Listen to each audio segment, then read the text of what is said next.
Coming up, find out all the details on the climate protest set to take place later today. And later, are you looking for an apartment near campus? Stick around to see where your next living space could be. We break down Iowa's matchup against Michigan. And Jim Harbaugh's leg against the mail truck later in sports. If yesterday wasn't gloomy enough for you, just wait until what I have to tell you. All that and more coming up on this Friday morning edition of DITV. Don't go anywhere. DITV starts right now.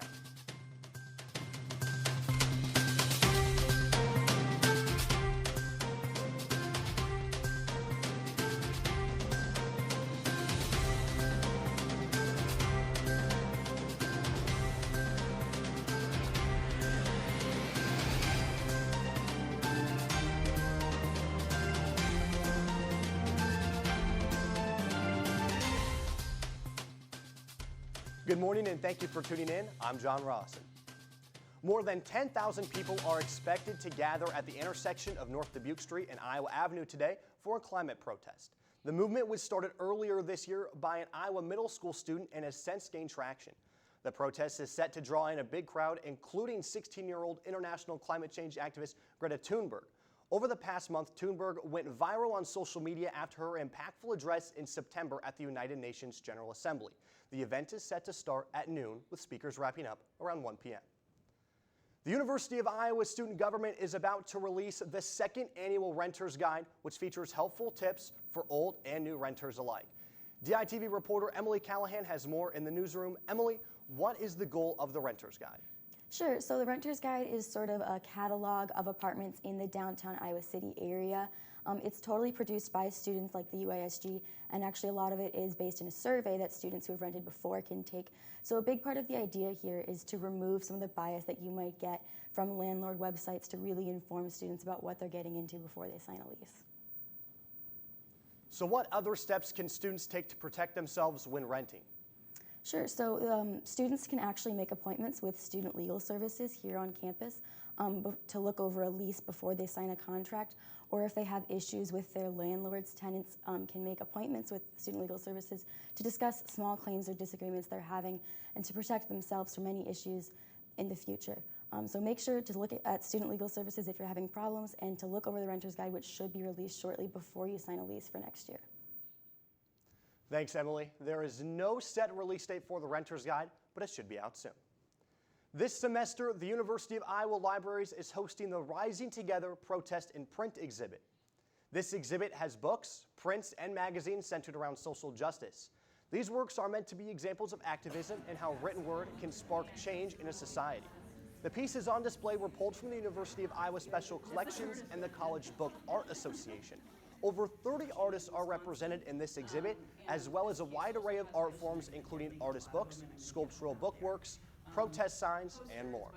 This exhibit will be open until January 3rd, so make sure you stop by next time you're in the library. But speaking of the library, I spent a lot of time there. It was cold yesterday, and let's take a look at the extended forecast. Grace in the weather studio, give us the breakdown.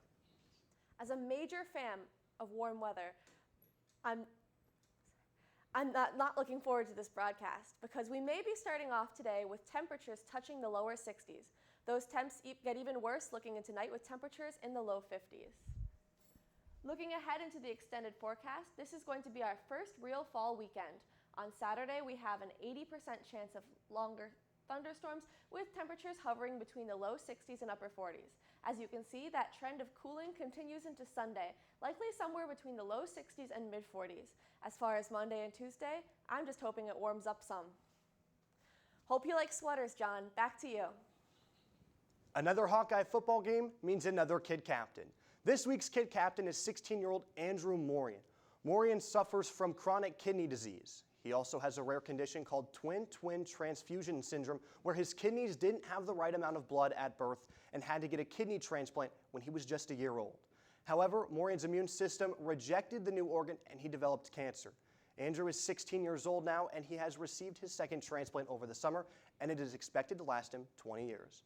But another kid captain means another football game. Let's toss it over to Zach and Cade for the pregame show.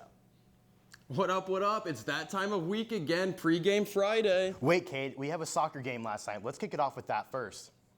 Oh, that's right, Zach. The Hawkeyes improved to 11-2 after their 1-0 shutout victory against the Nebraska Cornhuskers. Freshman forward Gianna Gorley's first career game-winning goal in the second half is what did it for the Hawks. You can catch the Hawks in Michigan this Sunday as they take on the Spartans. Now, Zach, before we get into the action, let's talk about Michigan's man in charge, Jim Harbaugh. Many people think Iowa versus Harbaugh rivalry goes back to 1985 when the #1 ranked Hawkeye team beat Harbaugh and the second-ranked Wolverines. However, little do people know the rivalry actually goes back to 1971. When Harbaugh's father was an assistant football coach at Iowa during the time, Jim was just 7 years old when he was struck by a mail truck, which resulted in a broken leg. And after the 2016 game, let's just say that Harbaugh and the rest of the Wolverines didn't have the best of luck in Iowa City. Fortunately for Michigan, the game is at the Big House, which means the task for the Hawkeyes is daunting. I'm really excited to go in their place, and this is a crazy environment. I talked to previous players that actually played there before. They just say it's a crazy environment. It's gonna be loud. It's gonna be tough to play in, but it's also gonna be fun to play. It's gonna be an opportunity. You know, we're gonna play in a lot of good games this year, but this is definitely gonna be our biggest challenge up to date. So it's an opportunity to go to a hostile environment and see what we got. Like OJ said, it's going to be a very hostile environment. So if I don't make it back next week, y'all know what happened. There's a lot to be excited about for the Hawkeyes as they're going to be getting some reinforcements for the big game. The big left tackle, Alaire Jackson, is going to be making his return to the field after suffering a knee injury week 1. It is unlikely that he's going to start, but be on the lookout as he'll be a big asset for the offensive line. Also making their return to the depth chart will be Julius Brents and Kevon Merriweather. The secondary has been thin these past couple of weeks, so the return of these two will add much needed depth. Even with the added depth, it's still going to be a challenge as Michigan is a very well-rounded team. Michigan's defense has only allowed 127 passing yards per game. You know, we feel confident with where we're at and, you know, feel that, you know, we'll be ready to play when we get there. I'm ready to compete, and I'm ready to show them that, you know, we're here to play, and it's going to be a whole fight, you know, till the clock hits 0 at the end of the fourth quarter. But luckily for Iowa, Michigan has had a problem with taking care of the ball. Shea Patterson has thrown 2 interceptions, and they have turned the ball over 7 times on the ground. So look for this game to be filled with great defense from both sides and maybe a little low-scoring affair. But anyway, Zach, let's get into our predictions. Now, it's going to be pretty hard to do as bad as John Rawson did last week, but I'll give it a try.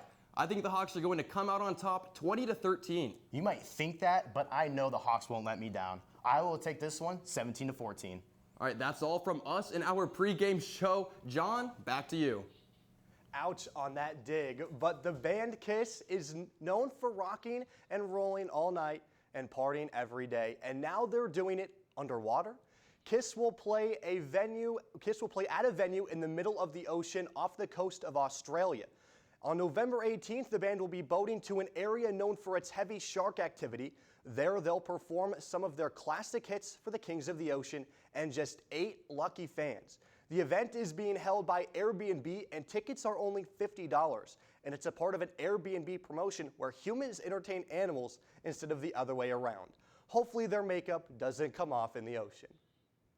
That's all we have for you on this Friday morning edition of DITV. Be sure to head over to dailyiowan.com for all your latest news between Monday and Friday. And if that isn't enough of the Daily Iowan for you, be sure to check out our print edition of the news on stands now. For DITV, I'm John Rawson. Carpe that diem, Iowa City.